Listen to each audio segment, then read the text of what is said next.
all-time Broncos played the all-time Bills and wanted their pride, who wins? Shit, I thought this was an excellent question, which is why I'm putting together the all-time NFL team tourney. All the best players from each NFC team, all the best players from each AFC team, and we put them in a playoff format and play it out on the field to see who's got the best all-time team ever. Yesterday, I gave you the Chicago Bears all-time offense. Today, I'm going to give you the Chicago Bears all-time defense. And I'm going to tell you right now, you're going to be hard-pressed to find me a better linebacking core than this. Brian Urlacher, Dick Butkus, and Mike Singletary. Of course, you could add Lance Briggs in that mix.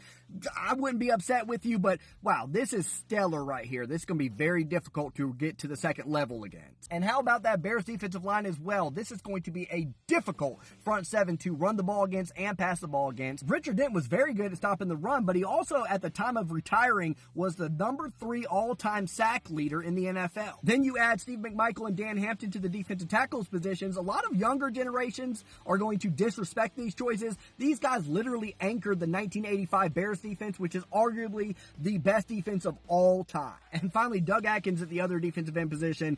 They're going to get some pressure, that's for sure. Next up, the cornerbacks, Charles Tillman and J.C. Caroline are my choices. These guys are lockdown defenders. They should be very good in the secondary. And we'll round it out with guys who I honestly don't know. I just did a lot of research on blog sites, websites, everything else, so blame those, okay? If you're a Chicago Bear fan and you don't really agree with these players just because they're older, you can blame those guys. There are areas where I use my own opinion, but for the most part, I'm doing a lot of research and looking at different blogs and sites and everything else and seeing the general consensus amongst Bears fans who know what they're talking about, and these are the guys that most of them said are their choices at safety. I'm telling you, yesterday I wasn't that impressed with the Chicago Bears offense as a whole, but this defense alone is going to keep them in a lot of games. We'll see how it plays out on the field once I get all 32 teams orchestrated. Make sure you give me a follow so that you can see how everything plays out to see which team is the best all-time team ever. We'll see you in the next one. Green Bay Packers on the horizon.